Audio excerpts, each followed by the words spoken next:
ಕತ್ತಲೆಯ ಬಾಗಿಲಿನ ಹಿಂದೆ. ಅಧ್ಯಾಯ 3. ಗೋಡೆಯ ಮೇಲಿನ ರಕ್ತದ ಬರಹ. ಕಪ್ಪು ಮರದ ಬಾಗಿಲು ನಿಧಾನವಾಗಿ ತೆರೆದುಕೊಳ್ಳುತ್ತಿತ್ತು. ಕ್ರೀಂ! ಆ ಶಬ್ದ ಇಡೀ ಮನೆಯ ನಿಶ್ಶಬ್ದತೆಯನ್ನು ಚೂರುಚೂರು ಮಾಡಿತು. ಆದಿತ್ಯನ ಕೈಗಳು ನಡುಗುತ್ತಿದ್ದವು. ಓಡಿ ಹೋಗಬೇಕು ಎಂದು ಮನಸ್ಸು ಹೇಳುತ್ತಿತ್ತು. ಆದರೆ ಯಾವುದೋ ಕಾಣದ ಶಕ್ತಿ ಅವನನ್ನು ಆ ಬಾಗಿಲಿನತ್ತ ಸೆಳೆಯುತ್ತಿತ್ತು. ಬಾಗಿಲು ಸಂಪೂರ್ಣ ತೆರೆದಾಗ ಒಳಗಿನಿಂದ ತಣ್ಣನೆಯ ಗಾಳಿ ಅವನ ಮುಖಕ್ಕೆ ಬಡಿದಿತು. ಮೊಬೈಲ್ ಟಾರ್ಚ್ ಬೆಳಕನ್ನು ಒಳಗೆ ಹರಿಸಿದ. ಅದು ಒಂದು ಚಿಕ್ಕ ಕೋಣೆ, ಧೂಳಿನಿಂದ ತುಂಬಿದ ನೆಲ. ಮೂಲೆಯಲ್ಲಿ ಹಳೆಯ ಮರದ ಕುರ್ಚಿ, ಗೋಡೆಯ ಪಕ್ಕದಲ್ಲಿ ಒಂದು ಕಬ್ಬಿಣದ ಅಲಮಾರಿ, ಮಧ್ಯದಲ್ಲಿ ಒಂದು ಮರದ ಮೇಜು.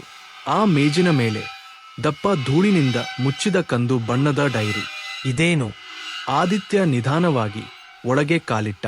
ಅವನ ಹೆಜ್ಜೆಯ ಶಬ್ದವೇ ಕೋಣೆಯೊಳಗೆ ಪ್ರತಿಧ್ವನಿಸಿತು. ಅವನು ಡೈರಿಯನ್ನು ಕೈಗೆತ್ತಿಕೊಂಡ.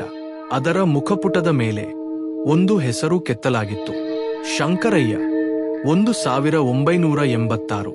ಅವನು ಮೊದಲ ಪುಟ ತೆರೆದ. ಈ ಮನೆಯಲ್ಲಿ ನಡೆದದ್ದನ್ನು ಯಾರೂ ನಂಬುವುದಿಲ್ಲ. ಆದರೆ ಈ ಡೈರಿಯನ್ನು ಓದುವವರು ಎಚ್ಚರಿಕೆಯಿಂದಿರಿ. ಕತ್ತಲೆಯ ಬಾಗಿಲನ್ನು ಎಂದಿಗೂ ತೆರೆಯಬೇಡಿ. ಆದಿತ್ಯನ ಕಣ್ಣುಗಳು ವಿಸ್ತಾರವಾದವು. ಅವನು ಮುಂದಿನ ಪುಟ ತಿರುಗಿಸಿದ. ಮೊದಲು ನಮಗೆ ಹೆಜ್ಜೆಗಳ ಶಬ್ದ ಕೇಳಿಸಿತು, ನಂತರ ಧ್ವನಿಗಳು, ಕೊನೆಗೆ ನಮ್ಮ ಮನೆಯವರು ಒಬ್ಬೊಬ್ಬರಾಗಿ ಕಾಣೆಯಾಗತೊಡಗಿದರು. 10ನೇ ಧರ್. ಕೋಣೆಯ ಬಾಗಿಲು ತನ್ನಷ್ಟಕ್ಕೆ ತಾನೇ ಮುಚ್ಚಿಕೊಂಡಿತು. ಆದಿತ್ಯ ಬೆಚ್ಚಿಬಿದ್ದು ಹಿಂದಿರುಗಿದ. ಯಾರು ಇದ್ದೀರಾ? ಯಾವ ಉತ್ತರ ಇರಲಿಲ್ಲ. ಆದರೆ ಕೋಣೆಯ ಉಷ್ಣತೆ ಕ್ಷಣಾರ್ಧದಲ್ಲಿ ಇಳಿಯಿತು. ಅವನ ಉಸಿರು ಮಂಜಿನಂತೆ ಕಾಣತೊಡಗಿತು. ಮೊಬೈಲ್ ಬೆಳಕು ಮಂಕಾಯಿತು. ಅಷ್ಟರಲ್ಲಿ ಗೋಡೆಯ ಮೇಲೆ ಕೆಂಪು ಬಣ್ಣದ ಒಂದು ಸಣ್ಣ ಗೆರೆ ಕಾಣಿಸಿತು. ಆ ಗೆರೆ ನಿಧಾನವಾಗಿ ಉದ್ದವಾಗತೊಡಗಿತು. ಇನ್ನೊಂದು ಗೆರೆ, ಮತ್ತೊಂದು. ಯಾರೋ ಕಾಣದ ಕೈ ಗೋಡೆಯ ಮೇಲೆ ಬರೆಯುತ್ತಿರುವಂತೆ. ಆದಿತ್ಯ ಉಸಿರೇ ಬಿಗಿ ಹಿಡಿದ. ಕೆಲವೇ ಕ್ಷಣಗಳಲ್ಲಿ ಕೆಂಪು ಅಕ್ಷರಗಳು ಸ್ಪಷ್ಟವಾಗಿ ಕಾಣಿಸಿದವು. ಓಡು! ಅವನು ಬೆಚ್ಚಿಬಿದ್ದ. ಅಕ್ಷರಗಳು ಅಲ್ಲೇ ನಿಲ್ಲಲಿಲ್ಲ.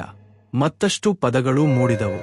ಓಡು, ಇಲ್ಲವಾದರೆ ಮುಂದಿನವನು ನೀನೇ. ಗೋಡೆಯಿಂದ ಕೆಂಪು ದ್ರವ ಕೆಳಗೆ ಜಾರುತ್ತಿತ್ತು. ಅದು ಬಣ್ಣವೋ ರಕ್ತವೋ ಅವನಿಗೆ ಅರ್ಥವಾಗಲಿಲ್ಲ.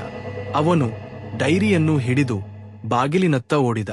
ಆದರೆ ಬಾಗಿಲು ತೆರೆಯಲಿಲ್ಲ. ತೆರೆ ಎಂದು ಬಲವಾಗಿ ತಳ್ಳಿದ. ಅದೇ ಕ್ಷಣದಲ್ಲಿ ಅವನ ಹಿಂದೆ ಯಾರೋ ನಿಂತಿರುವ ಅನುಭವವಾಯಿತು. ಅವನ ಉಸಿರು ನಿಂತಂತಾಯಿತು.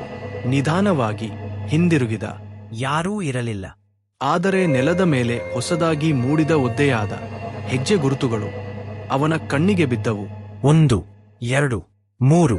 ಅವು ಅವನ ಕಡೆಗೇ ಬರುತ್ತಿದ್ದವು. ಆದರೆ ಅಲ್ಲಿ ಯಾರೂ ಕಾಣಿಸುತ್ತಿರಲಿಲ್ಲ. ಆ ಹೆಜ್ಜೆಗಳು ಅವನ ಮುಂದೆ ಬಂದು ನಿಂತವು. ಹಠಾತ್ತನೆ ಕೋಣೆಯ ಮೂಲೆಯಲ್ಲಿದ್ದ ಹಳೆಯ ಕುರ್ಚಿ ತನ್ನಷ್ಟಕ್ಕೆ ತಾನೇ ಅಲುಗಾಡತೊಡಗಿತು. ಕೀರ್ ಕೀರ್. ಅದರ ಮೇಲೆ ಯಾರೋ ಕುಳಿತಿರುವಂತೆ. ಆದಿತ್ಯ ಭಯದಿಂದ ನಡುಗುತ್ತಿದ್ದ. ಆ ಸಮಯದಲ್ಲಿ ಡೈರಿಯ ಕೊನೆಯ ಪುಟ ತನ್ನಷ್ಟಕ್ಕೆ ತಾನೇ ತೆರೆಯಿತು. ಅದರ ಮೇಲೆ ಕೇವಲ ಒಂದು ವಾಕ್ಯ ಮಾತ್ರ ಬರೆಯಲಾಗಿತ್ತು: ಅವನು ನಿನ್ನ ಹಿಂದೆ ನಿಂತಿದ್ದಾನೆ. ಆದಿತ್ಯ ನಿಧಾನವಾಗಿ ಆ ಸಾಲನ್ನು ಓದಿದ. ಅವನ ಹೃದಯದ ಬಡಿತ ಹೆಚ್ಚಾಯಿತು. ಧೈರ್ಯ ಮಾಡಿ ನಿಧಾನವಾಗಿ ತಲೆ ಎತ್ತಿದ.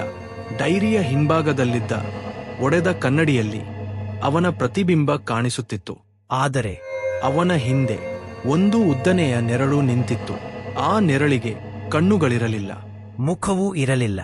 ಆದರೂ ಅದು ನಿಧಾನವಾಗಿ ತನ್ನ ಕೈಯನ್ನು ಆದಿತ್ಯನ ಭುಜದತ್ತ ಚಾಚುತ್ತಿತ್ತು. ಆದಿತ್ಯ ತಕ್ಷಣ ಹಿಂದಿರುಗಿದ. ಅಲ್ಲಿ ಯಾರೂ ಇರಲಿಲ್ಲ. ಮತ್ತೆ ಕನ್ನಡಿಯ ಕಡೆ ನೋಡಿದ. ನೆರಳು ಇನ್ನೂ ಅಲ್ಲೇ ಇತ್ತು. ಈ ಬಾರಿ ಅದು ನಿಧಾನವಾಗಿ ನಗತೊಡಗಿತು. ಆ ನಗುವಿನ ಶಬ್ದ ಇಡೀ ಮನೆಯೊಳಗೆ ಪ್ರತಿಧ್ವನಿಸಿತು. Mobile torch ಆರಿಹೋಯಿತು. ಸಂಪೂರ್ಣ ಕತ್ತಲೆ. ಆ ಕತ್ತಲೆಯ ಮಧ್ಯೆ ಒಂದು ಗುಸುಗುಸು. ಈಗ ನೀನು ನನ್ನನ್ನು ನೋಡಿದ್ದೀಯಾ? ಇನ್ನು ನಾನು ನಿನ್ನನ್ನು ಬಿಡುವುದಿಲ್ಲ. ಮುಂದುವರಿಯುತ್ತದೆ.